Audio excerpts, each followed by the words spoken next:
Good morning. I'm Father Tom Malionik, and I'm the rector of St. Paul's Church in Kinderhook, New York, and I have no idea what's going on. I am looking at, I've got 2 viewers. That means somebody else is here and watching. I don't know what you see on your screen. I'm looking at the control panel for the outgoing end of this, so I really don't know. I really don't know what to tell you. I don't know what it looks like from your end. I think I probably should have found somebody else who was doing a YouTube live stream and then participated as a viewer, and then I would have some sort of an idea. But I don't. Anyway, but thank you for being with us, and thank you whoever you are. I'm gonna suspect that this is Joan, and there is somewhere on my screen I have a live chat section on my thing. I don't know what you're seeing.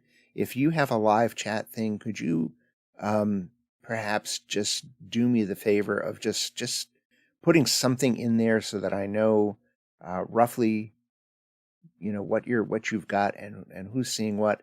We're going to have to do, I think, a post-mortem of this at some point, and if I know who I'm talking to, then I can do that in a medium that I know how to run, like Facebook or Facebook chat or Zoom, or just call you on the phone or something like that, or email. Anyway, welcome. This is Morning Musings. This is Morning Musings number 87, The Great Experiment, which is now happening on YouTube Live, which runs differently from Facebook Live, considerably differently. I'm not going to be great on content today because I've been so wrapped up in trying to figure out the technology. But today is the feast of St. Michael and all angels, and we are here to let God bless us with whatever presents itself. And in this case, I think we should talk a little bit more about Saint Michael and all the angels, and we got a little bit of a taste of references to angels in the scriptures from our psalms and from our readings at morning prayer this morning, but not a huge amount, not a lot. Oh, okay, excellent, Joan. Thank you very much. Woohoo! Yay! Praise to God for that. All right, so you can see me now. The other question and the other thing, which we won't know, of course, until this is over, is what happens to this video after I stop it being live. I was having trouble getting it to show up anywhere on our YouTube channel page, so we shall see. Anyway, let's talk a little bit today about angels. And what can we say about angels? We talked a little bit about angels a few weeks ago, and we got into a little bit of a conversation about that. But today is the feast of Saint Michael and all angels. And who are these angels, and how do we know about them? Well, angels show up quite a bit in the Bible. They start out in the Bible as simply the word angel is a Greek word. Angelos means messenger. So someone who comes bearing a message, someone who does God's will, does God's bidding.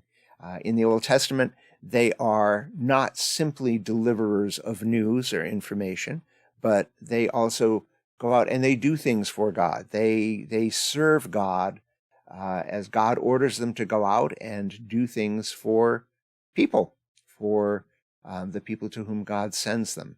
We see in the Old Testament messengers certainly show up. We have Jacob and his vision of the angels ascending and descending on a ladder from earth to heaven. We have, let's see. I'm trying not to get ahead of myself in the chronology. The other problem I have here is that the screen is different for me, and I can't get my notes on the page. So I've got to kind of bounce back and forth between my notes and this. There are lots of references to angels. Sometimes they take a quasi-human form, right? And of course Jacob wrestles with what we take to be an angel. A man is how he's described, but there's something strange about this man. And so we think of that as Jacob wrestling with an angel. The angel of the Lord goes to Elijah and says, Elijah, what are you up to?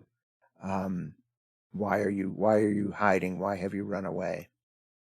And of course, Elijah responds back and forth. So in one respect, angels are sort of the voice of God speaking into the world. We heard in the okay, I'm going to have to go back. I'm sorry.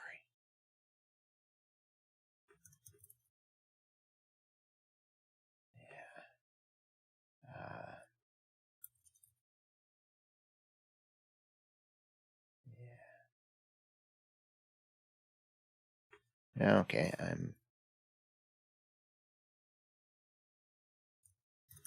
see, this is okay. This is going to take some practice, so please bear with me. The fact that I'm on here at all is a miracle.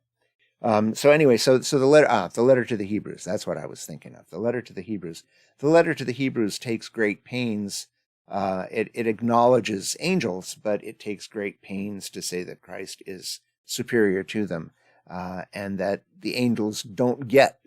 The angels are different. They don't get the kind of treatment that Christ does. That they are not simply extensions of God. Although at many points in the Old Testament, it seems like that's what an angel is. It's really an extension of God's action in the world.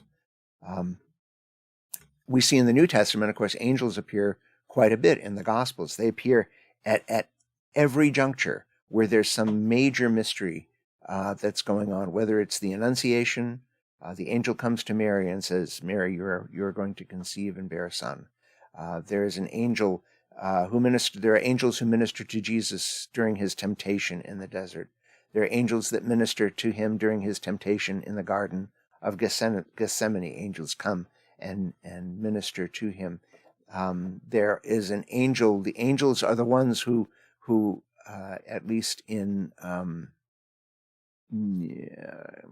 the gospel, in some of the gospels, there's an angel who tells the visitors to the tomb, the women, he is risen, he is not here, he has gone before you to Galilee, and of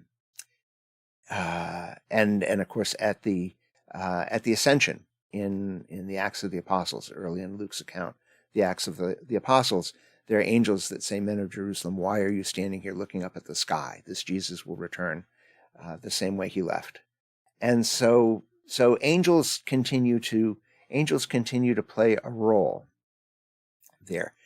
Most of what we know, however, and have learned and suspect, most of what has come to us as the folklore of angels comes to us either from deuterocanonical works, Tobit, for example, the book of Tobit, which is not in the Hebrew Old Testament, but it is one of the writings that is considered part of the Greek Old Testament, and considered as apocryphal or deuterocanonical, the secondary canon. We read from some of those books in our liturgies. They can be read in church.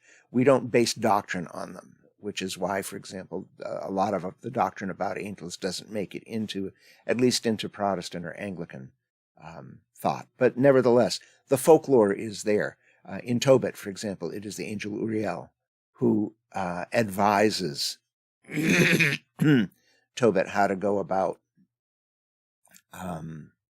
Tobias how to go about overcoming the demon that causes the woman he is married to essentially be a serial black widow. And there's all kinds of wonderful mystical things with fish livers and burning fish livers and that kind of thing. But the angel clearly, goes out and runs errands, goes before them, prepares places, prepares things, and so on. It's a wonderful story. A lot of our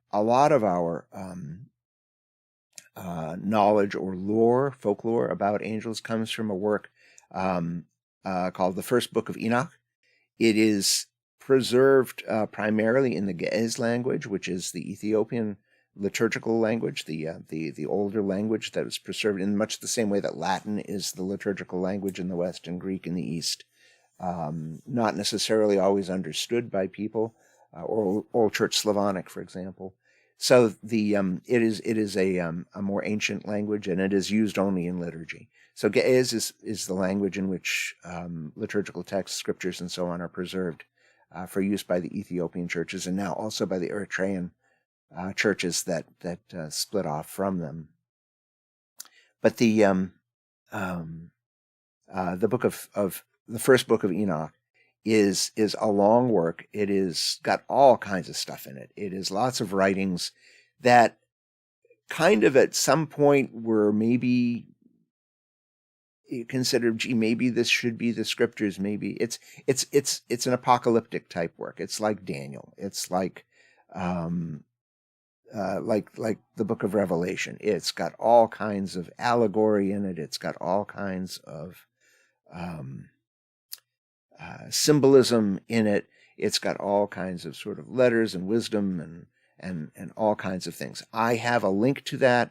One of the differences I'm noticing between Facebook Live and YouTube Live is in Facebook Live, I could put all that text information up in advance and then run the video, and I think you were able to access that even while the video was running. Here, I have to wait for the video to finish before I can put in that information, but I'm planning to do that, assuming I can locate the video.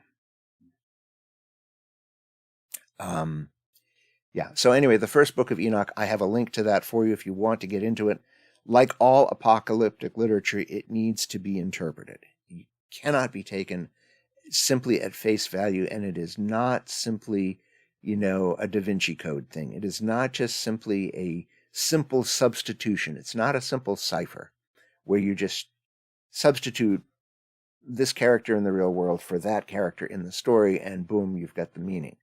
It doesn't work like that. There's a whole flow to it. And again, Enoch being what it is composed of all kinds of different writings that were all sort of gathered together in one place.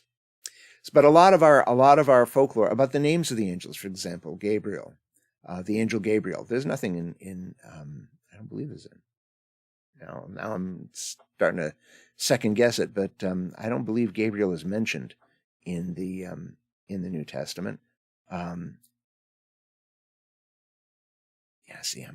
Okay. At any rate, okay. See, I've been too wrapped up in the technology. I may wind up actually deleting this particular morning musings, but it's good for an exercise. But the names of the angels: Raphael, the archangels, Michael. Michael is, again, it's considered the chief of the angels. He's God's chief general among the angels, and he's depicted that way in literature. Michael, the archangel, who goes out and does battle with the worst of the demons, the chiefest of the demons. There's Raphael, who shows up in where does Raphael show? See, I can't get my notes. I'm sorry. Yeah. What can I say?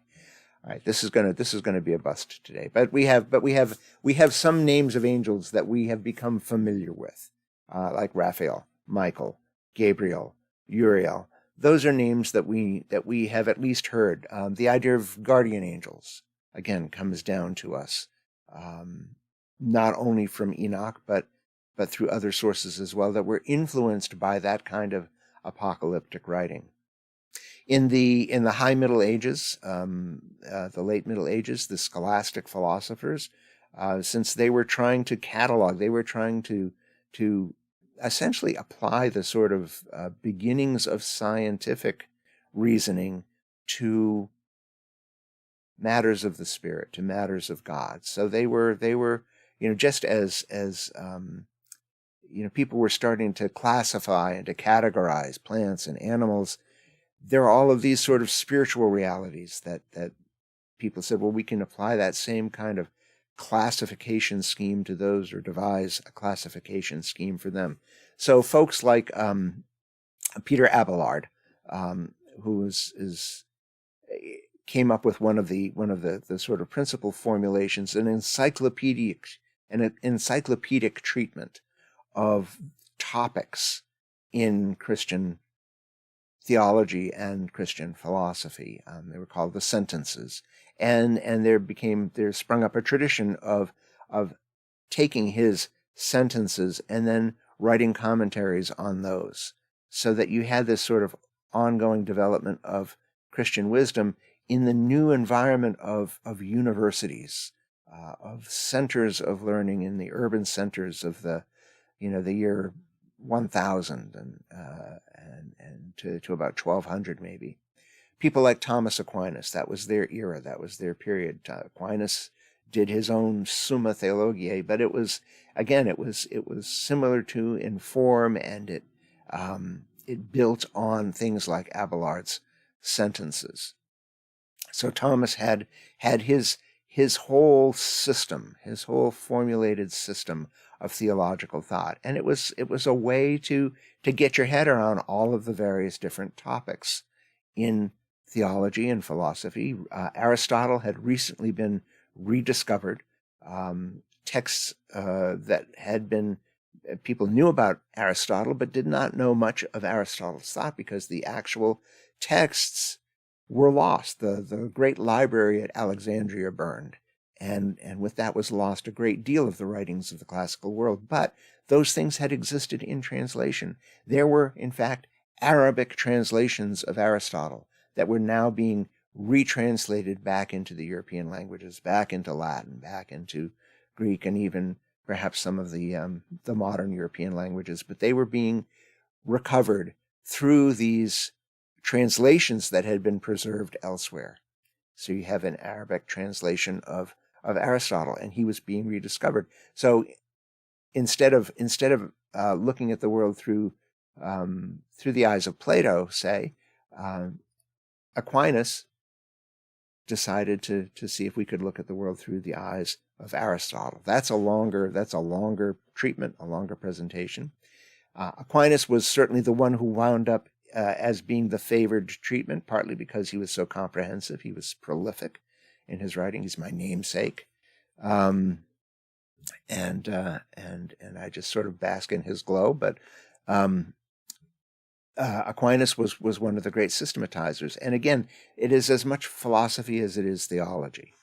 It is philosophy about theological things, and by that I mean that it is disciplined thought, disciplined thinking. It is considering all viewpoints. If you look at Thomas's Summa, it's organized by questions, and the questions are organized by topic and then by larger topic. And so if you look at an article out of the Summa, out of Thomas's Summa, it begins with a proposition or a statement. Some people say such and such. Some people say that human beings have free will. And then he will cite various different opinions. So-and-so says this, so-and-so says that, so-and-so says that. But, he says, how about this, and how about this, and how about this? So, in the end, after having presented the various different opinions, there's always a conclusion. But I say this, and here's why I disagree with A, B, and C, and so on.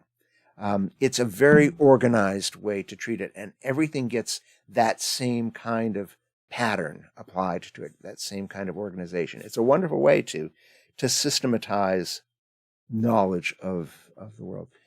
Aquinas was not the only one. There was he has kind of a rival, a different kind of thinker named Duns Scotus, Duns the Scotsman, and he reasoned from somewhat different principles. He reasoned from a different place. Aquinas is known as the angelic doctor, the one who has a doctor of the church in the Roman Catholic Church is someone whose writings on a particular topic or whose instruction, not necessarily in writing, but whose instruction on a particular topic is somehow definitive, or at least so incisive and maybe so comprehensive and so thorough and so well-grounded as to serve as a kind of benchmark or an authority. So Aquinas is the angelic doctor, because he goes into great depth about who are the angels, what are angels? Are they disembodied, or do they have a body, just a different kind of body than we have? Are they simply powers? Do they have free will? Can they sin? Do they have intellect the way we have intellect, or do they have a different kind of understanding? Can they interact with the world? All of these questions about angels, and he went into such depth about this that he became known as the angelic doctor. And when you hear people dismiss philosophical thought as arguing about, how many angels can dance on the head of a pin, they're talking about Aquinas, because he seems to want to cover areas that basically nobody cares about except him. But the fact is that if you want to be thorough in your thinking about things, these are questions that are going to come up, and he's taken a stab at answering them. Scotus had different ideas about what the angels were and how they came to be. Suarez, finally about 100 years later, I guess, sort of synthesized Aquinas and Scotus into what is now the sort of standard teaching, at least again in Catholic circles, on who the angels are and what they are. But not just angels. Then there are demons. Then there are the evil spirits, the fallen angels. How did the angels fall? Again, we get folklore like that. Jesus makes some glancing references to this. He says, "I saw Satan fall like lightning." And it's not really clear in that context whether he's talking about something that happened before the beginning of time. He says, I was there when the original angel who fell. I was there when that. Or is he responding to what the disciples, because that's in the context of the disciples coming back after he has given them authority over diseases and evil spirits, and they come back saying, "Wow, we gave commands to evil spirits and they came out." And then Jesus says, "Well, I saw Satan fall like lightning." Is he telling them, yeah, he says, "I knew it. I knew that, I could see it with some sort of, divine perception. I could see that you were really driving evil spirits out." It's unclear. It's vague in that context. But nevertheless, we have references, certainly lots of references to evil spirits. And again, a lot of our folklore that comes down to us as horror stories and horror movies and movies about the paranormal and The Exorcist and all of that. A lot of the figures, the names of the evil spirits and so on, again, that's all in First Enoch. And again, I have a link to First Enoch if you really want to get into that, although I don't really recommend it. It's for us, we are so easily distracted by the paranormal. We are so easily distracted by the prospect of powers and so on that are almost magical outside of us. And here's where all of this, I think, really becomes problematic for us. Certainly, I mean, God works in the world. Whether God works through angels or whether God works through some other mechanism, that's up to God anyway. We're not going to change it. If we understand it, that might help our faith. It might help us put more trust in God. If that's the case, then all to the good. But the other side of that is that we have this tendency to want to look for power. And we want to look for powers that will do things for us, powers that will control things, powers that will enable us to accomplish what we want, to get what we want, without our having to exert ourselves too much, without having to change too much. And that's what we like. It's the shortcuts that we like. That's what tempts us, this idea that we can wave a magic wand and there will be, some sort of automatic, predictable, controllable even, force that we can bring to bear on our circumstances, on our situation, that will get us out of the tight spot that we're in, or that will get us to a good place, or keep the tight spot from happening, whatever it happens to be. So we have this urge, this thirst for power, and that's a lot of why things like the the lore or the folklore of first Enoch about demons and angels and so on starts to push us in the direction away from faith in God and more into sorcery, witchcraft, and magic. Those are all ways of using the spiritual world for our ends, of becoming enslaved to a sense of determinism, as if these individual spirits could actually control us. They have only as much control as we give them. They have only as much power and strength and force as we allow them to have. We have been given the Holy Spirit of God. It's the only spirit we need. Now, granted, God, like I say, may use angels, and that's wonderful. We may have met them. We may have a guardian angel. We may have all of those things, and that's okay. But none of it, again, should, as the first letter to the Hebrews says, really supplant or take precedence over that primary relationship that we have with God through Jesus Christ, the incarnate Son of God. I know that has been rambly. It's the way I am. But that'll tell us a little bit, at least, about angels. So Michael the archangel, again, for all that, he doesn't actually get mentioned today, and we don't rely on him, and we don't give the angels quite as much, particularly in our stream of the Christian tradition, in Anglicanism, in our alignments with the churches of the Reformation, the Protestant traditions of Christianity, the Protestant streams of the Christian tradition. We shy away from belief in, or not even belief in, we shy away from highlighting the role of angels or according angels any kind of respect or deference. I think if you meet somebody powerful, you should respect them, but at least tread carefully with them. But the whole thing is that I think we can have those kinds of relationships. We can be respectful towards Mary. We can be respectful towards the saints. We can be respectful towards the angels and the archangels, and they're all part of this household of God. The angels are gathered in the book of Revelation. Lots of angels. Angels are the principal actors in the book of Revelation. They blow trumpets. They empty bowls. They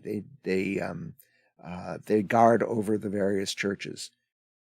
But it's all apocalyptic, and it's all, again, designed to bring us into that deeper faith that enables us to become more and more Christ-like, that enables us to be more and more attuned to God and God's will, not only for us and for our lives, but God's will for the world worked out through us. In that sense, we don't become angels in the sense that when we die, our bodies decompose and we become disembodied spirits. I don't believe that's a doctrine that really fits well with the testimony of Christianity. Certainly not with the doctrines expressed in the Creed. We believe in a resurrection of the body. Maybe there's a gap in time in which we are bodiless powers, as the Orthodox call them. But we're not angels in that sense. We don't become angels. But rather we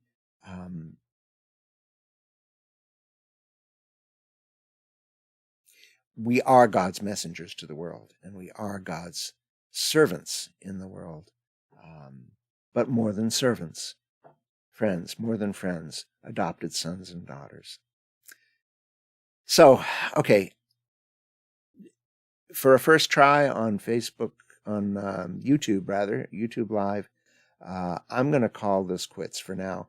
I need to go back and sort of look at the outcome of this and see what happens to this video once I'm finished with it. I know when I have tried my experiments, I get a screen that says I can either dismiss this or I can edit it.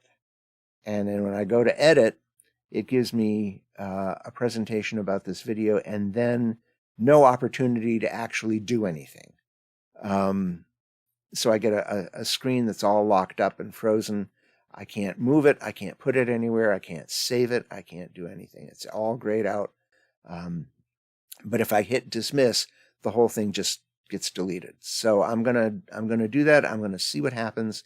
It may take some time, but in the meantime, Joan or anybody else who's there, I think Joan, you may be the only one. Come to think of it, actually, you may not even be there now. Where am I? Yeah. Oh no, you're there. Okay, thank you, Joan. All right, so I'm gonna